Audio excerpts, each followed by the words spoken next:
Sermon 80 de saint Augustin de la prière. Matthieu chapitre 17, versets 18 à 20. Notre Seigneur Jésus-Christ reproche à ses disciples mêmes leur incrédulité.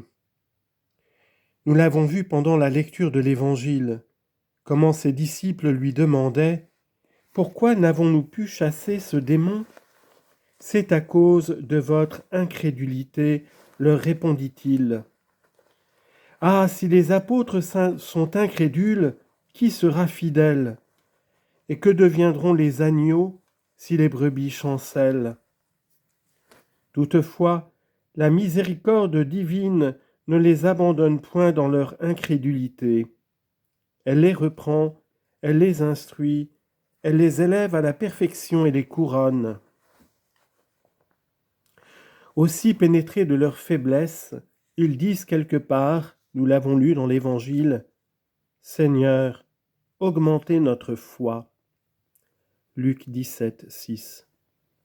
Oui, Seigneur, s'écrie-t-il, augmentez notre foi. Leur premier avantage est de savoir ce qui leur manque. Et un avantage plus considérable, de savoir à qui le demander. Seigneur, augmentez notre foi.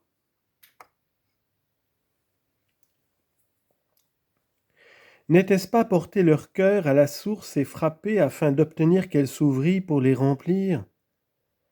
Le Seigneur veut qu'on frappe à sa porte, non pour la tenir fermée, mais pour exciter les désirs. Croyez-vous donc, mes frères, que Dieu ignore ce qu'il vous faut?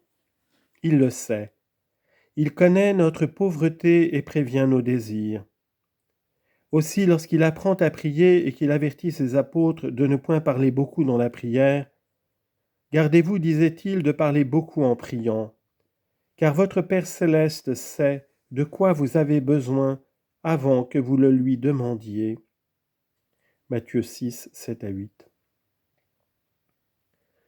Le Seigneur cependant dit autre chose. Qu'est-ce? Pour nous défendre de parler beaucoup dans la prière, ne parlez pas beaucoup, a-t-il dit, lorsque vous priez, car votre Père sait de quoi vous avez besoin avant que vous le lui demandiez. Mais si notre Père sait de quoi nous avons besoin avant que nous le lui demandions, pourquoi parler si peu même que ce soit? À quoi bon même la prière si notre Père sait de quoi nous avons besoin?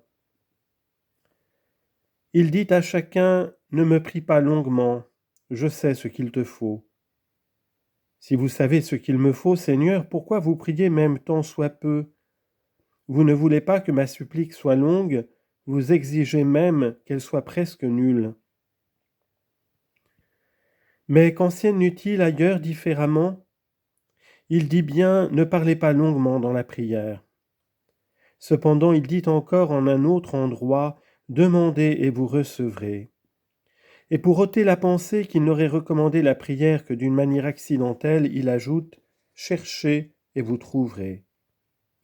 Dans la crainte encore que ces derniers mots ne paraissent prononcés qu'en passant, voici ceux qu'il y joint, voici comment il conclut, frappez et il vous sera ouvert.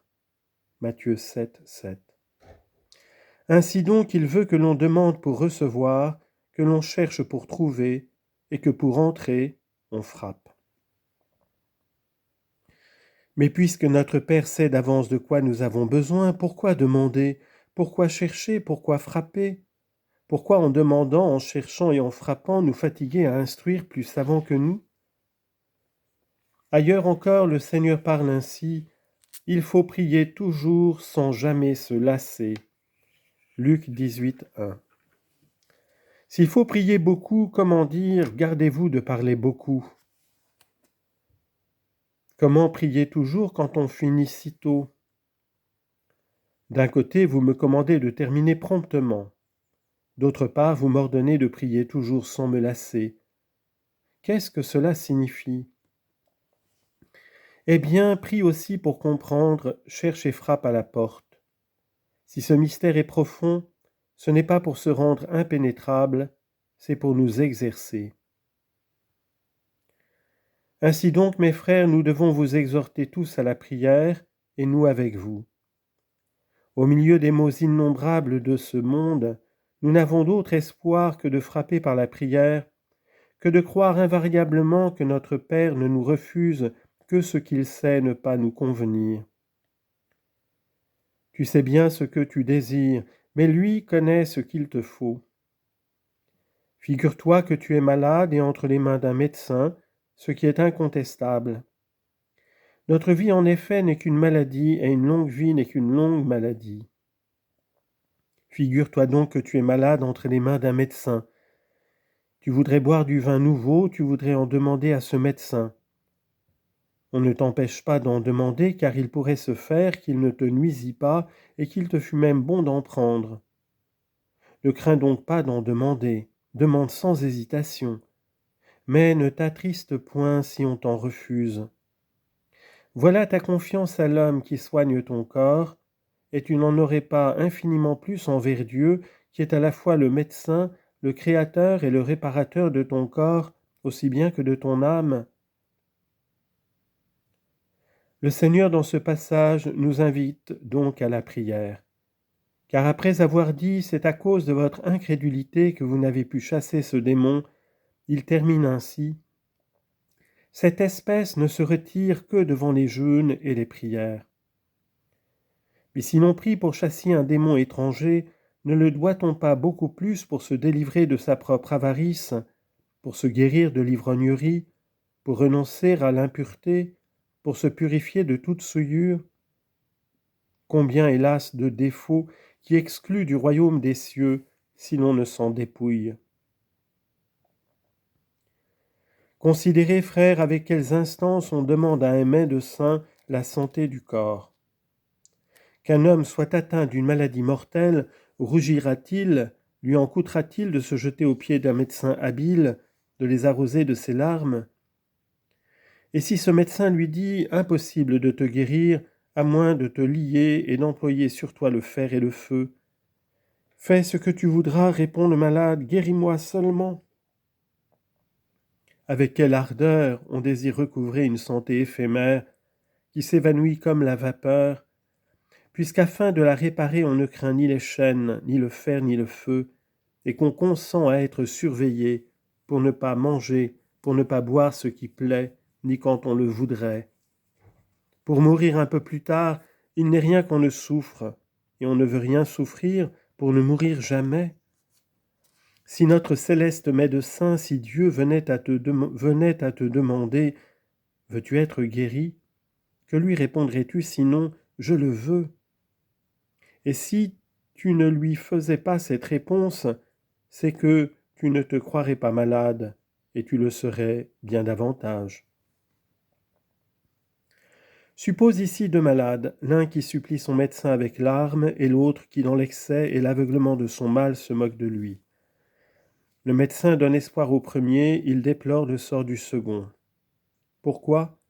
C'est que celui-ci est d'autant plus dangereusement attaqué qu'il ne se croit pas malade. Tels étaient les Juifs. Le Christ est venu visiter des malades et tous les hommes étaient malades. Que personne ne se flatte d'avoir la santé, qu'il craigne d'être abandonné du médecin. Tous donc étaient malades, c'est un apôtre qui l'atteste. Tous ont péché, dit-il, et ont besoin de la gloire de Dieu. Romains 3, 23. Mais parmi tous ces malades, on pouvait distinguer deux catégories. Les uns cherchaient le médecin, s'attachaient au Christ, l'écoutaient, l'honoraient, le suivaient, se convertissaient. Il les recevait tous avec plaisir pour les guérir, et il les guérissait gratuitement, car il les guérissait par sa toute-puissance. Aussi tressaillait-il de joie lorsqu'il les accueillait et se les attachait pour les délivrer de leurs maux. Quant aux autres malades à qui l'iniquité même avait fait perdre la raison et qui ne se croyaient point malades, ils lui reprochèrent avec outrage de recevoir les malheureux et dirent à ses disciples « Quel maître avez-vous là ? Il mange avec les pécheurs et les publicains. » Et lui qui savait ce qu'ils valaient et qui ils étaient, leur répondit « Le médecin n'est pas nécessaire à qui se porte bien, mais aux malades. Puis il leur montra qui était en bonne santé et qui était malade. Je ne suis pas venu, dit-il, appeler les justes, mais les pécheurs. Matthieu 9, 11 à 13. En d'autres termes, si les pécheurs n'approchent point de moi, pour quel motif et pour qui suis-je venu? Si tous se portent bien, était-il nécessaire qu'un tel médecin descendît du ciel? Pourquoi nous a-t-il fait non pas des remèdes ordinaires, mais un remède de son sang? Ainsi donc, les moins malades, ceux qui sentaient leur mal, s'attachaient au médecin pour obtenir leur guérison, tandis que ceux dont la maladie était plus dangereuse lui insultaient et accusaient les malades. Et jusqu'où alla leur fureur? Jusqu'à arrêter le médecin, le garrotter, le flageller, le couronner d'épines, l'attacher au gibet et le faire mourir sur une croix. Pourquoi s'en étonner? Le malade tue le médecin, mais le médecin par sa mort guérit le malade. Sur la croix, en effet, il n'oublia point son rôle, mais il nous montra sa patience et nous apprit par son exemple à aimer nos ennemis. Car voyant frémir autour de lui ces infortunés dont il connaissait la maladie, puisqu'il était leur médecin, et dont il savait que la fureur avait aveuglé l'esprit, il commença par dire à son Père, « Mon Père, pardonnez-leur, car ils ne savent pas ce qu'ils font. » Luc 23, 34. Penserez-vous que ces Juifs n'étaient ni méchants, ni cruels, ni sanguinaires, ni emportés, ni ennemis du Fils de Dieu? Penserez-vous que fut vaine et sans effet cette supplication « Mon Père, pardonnez-leur, car ils ne savent pas ce qu'ils font » Il les voyait tous et en connaissait parmi eux qui devaient s'attacher à lui. Il mourut, il est vrai, mais c'est que sa mort devait servir à tuer la mort. Dieu est donc mort afin que par une compensation toute céleste, l'homme ne mourût pas. Le Christ en effet est Dieu, mais il n'est pas mort comme Dieu. Il est à la fois Dieu et homme, le même Christ est en même temps homme et Dieu. Il est devenu homme pour nous rendre meilleurs, mais sans faire rien perdre à Dieu. Il a pris ce qu'il n'était pas sans rien laisser de ce qu'il était. Étant donc ainsi homme et Dieu, il est mort dans notre nature pour nous faire vivre de la sienne. Il n'avait pas dans sa nature le pouvoir de mourir, ni nous dans la nôtre la faculté de vivre. Et qu'était-il s'il ne pouvait mourir? Au commencement, il était le Verbe, et le Verbe était en Dieu, et le Verbe était Dieu. Qu'on cherche comment Dieu pourrait mourir, on ne le découvrira point. Mais nous mourrons parce que nous sommes chairs, parce que nous sommes des hommes portant une chair de péché. Or, comment pourrait vivre le péché? Impossible. Le Christ donc ne pouvait trouver la mort dans sa nature, ni nous la vie dans la nôtre. Mais comme nous avons puisé la vie dans la sienne, il a dans la nôtre puisé la mort. Ah, quel échange! Qu'a-t-il donné et qu'a-t-il reçu? Les négociants font des échanges et dès l'Antiquité le commerce n'était qu'un échange de biens. L'un donnait ce qu'il avait et recevait ce qu'il n'avait pas. Ainsi l'un avait du froment et n'avait pas d'orge, un autre avait de l'orge et point de froment. Le premier donnait du froment qu'il possédait et recevait de l'orge qu'il ne possédait pas. Et combien ne fallait-il pas de ce qui était moins précieux pour équivaloir à ce qu'il était davantage? Ainsi l'un donne de l'orge pour avoir du froment, un autre du plomb en échange de l'argent, mais pour peu d'argent combien de plomb? Un autre enfin donne la laine pour le vêtement, qui pourrait tout dire, personne néanmoins ne donne sa vie pour recevoir la mort. La prière du médecin suspendu à la croix n'a donc pas été sans effet. Comme le Verbe ne pouvait mourir pour nous, afin d'y parvenir, il s'est fait chair et a habité parmi nous. Il a été suspendu à la croix, mais dans son humanité. Là se trouvait l'humble nature méprisée des Juifs et la charité libératrice d'autres Juifs. Car pour eux, il disait « Mon Père, pardonne-leur, car ils ne savent pas ce qu'ils font. » Et ce cri ne fut pas vain. Le Sauveur effectivement mourut, il fut enseveli, ressuscita, monta au ciel, après avoir passé 40 jours avec ses disciples, et envoya le Saint-Esprit qu'il avait promis à ceux qui l'attendaient. Or, après l'avoir reçu, les disciples en furent remplis et commencèrent à parler les langues de tous les peuples. En entendant parler au nom du Christ toutes les langues, à des ignorants, à des hommes sans instruction, qu'ils savaient avoir été élevés au milieu d'eux dans la connaissance d'une seule langue, les Juifs qui étaient là furent étonnés et frappés de frayeur. Pierre leur apprit d'où venait cette grâce. On en était redevable à celui qu'on avait attaché au gibet. On en était redevable à celui qui voulut être outragé sur la croix, afin d'envoyer l'Esprit Saint du haut du ciel.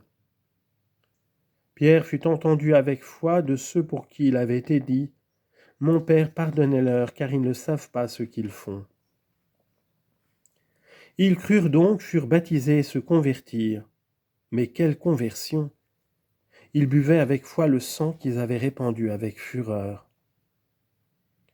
Afin donc de finir ce discours par où nous l'avons commencé, prions et confions-nous en Dieu, vivons suivant ses préceptes, et si nous chancelons en chemin, invoquons-le comme l'invoquaient ses disciples quand ils dirent « Seigneur, augmentez en nous la foi ». Luc 17, 6.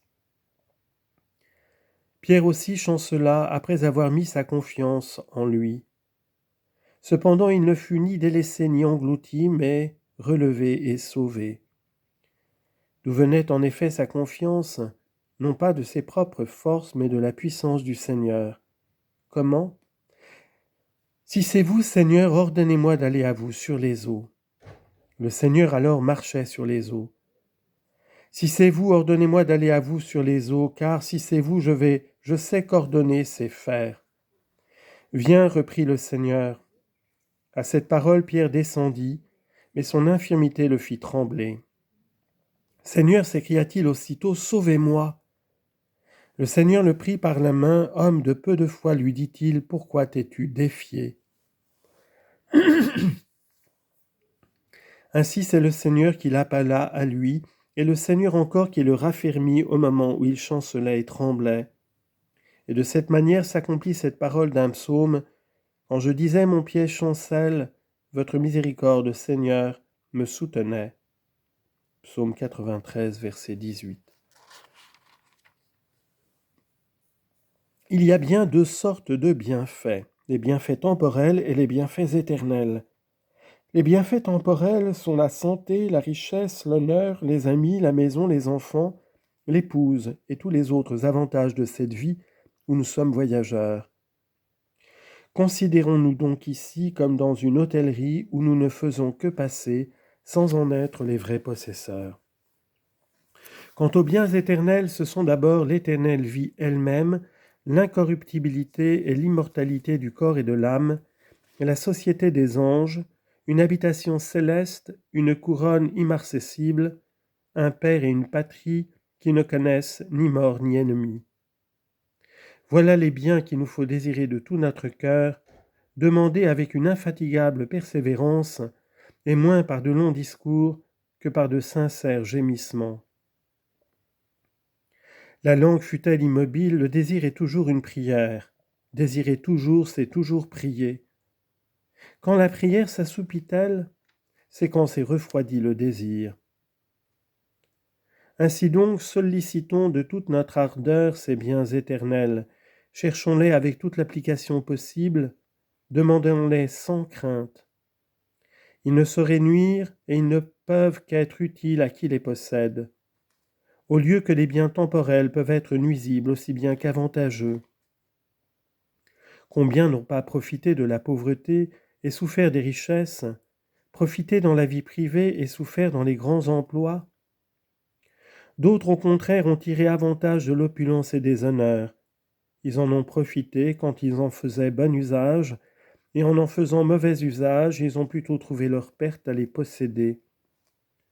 D'où il suit, mes frères, que nous devons demander ces choses temporelles avec modération et avoir confiance, si nous les obtenons, qu'elles nous viennent de celui qui sait ce qui nous convient. Tu as demandé, dis-tu, sans obtenir, Aie confiance à ton Père, crois qu'il t'accorderait ce que tu demandes si c'était pour ton bonheur. Juge-en par toi-même. Tu es devant Dieu pour l'inexpérience des choses divines, comme ton enfant est près de toi pour l'inexpérience des choses humaines. Cet enfant te tourmente et pleure pendant un jour entier pour obtenir un couteau ou une épée. Tu refuses de le lui donner, et tu méprises ses pleurs pour n'avoir pas à pleurer sa mort. Il gémit maintenant, il s'afflige et se frappe en demandant que tu le places sur ton cheval. Tu n'en fais rien, car il est incapable de le conduire. Le cheval le renverserait et le tuerait. Si tu lui refuses si peu, c'est pour lui conserver le tout. Et pour qu'il grandisse et possède sans danger toute ta fortune, tu rejettes maintenant ces insignifiantes mais dangereuses demandes. Nous vous le disons donc, mes frères, priez autant que vous le pouvez. Les maux se multiplient et Dieu l'a voulu ainsi. Ah, ils ne se multiplieraient pas autant si les méchants n'étaient pas si nombreux. Les temps sont mauvais, les temps sont difficiles, répète-t-on partout. Vivons bien et les temps seront bons. C'est nous qui faisons le temps. Il est tel que nous sommes. Mais que faisons-nous? Nous ne pouvons amener au bien la masse des hommes. Soyez bons, vous qui m'entendez en si petit nombre, que le petit nombre des bons supporte le grand nombre des méchants. Ces bons sont le grain sur l'air, ils peuvent sur l'air être mêlés à la paille, ce mélange n'aura point lieu sur le grenier. Qu'ils tolèrent ce qui leur déplaît afin d'arriver à ce qu'ils cherchent. Pourquoi nous désoler et accuser Dieu? Les maux se multiplient dans le monde pour nous préserver de l'amour du monde. Les grands hommes, les saints et les vrais fidèles ont méprisé le monde en son éclat, et nous ne saurions le dédaigner dans ses tristesses. Le monde est mauvais, oui, il l'est, et on l'aime comme s'il était bon. Or, qu'est-ce que ce monde mauvais? Ce qu'il y a de mauvais, ce n'est ni le ciel, ni la terre, ni les eaux, ni ce qui s'y trouve enfermé, oiseaux, poissons, végétaux. Tous ces êtres sont bons, et ce sont les hommes mauvais qui rendent mauvais le monde. Néanmoins, comme il est impossible que nous ne rencontrions des hommes mauvais dans tout le cours de cette vie, élevons nos gémissements, je l'ai déjà dit, vers le Seigneur notre Dieu, et supportons le mal pour arriver au bien. Ah, ne blâmons point le père de famille, car il est bon, c'est lui qui nous porte, ce n'est pas nous qui le portons. Il sait comment gouverner son œuvre. Fais seulement ce qu'il commande et espère ce qu'il promet.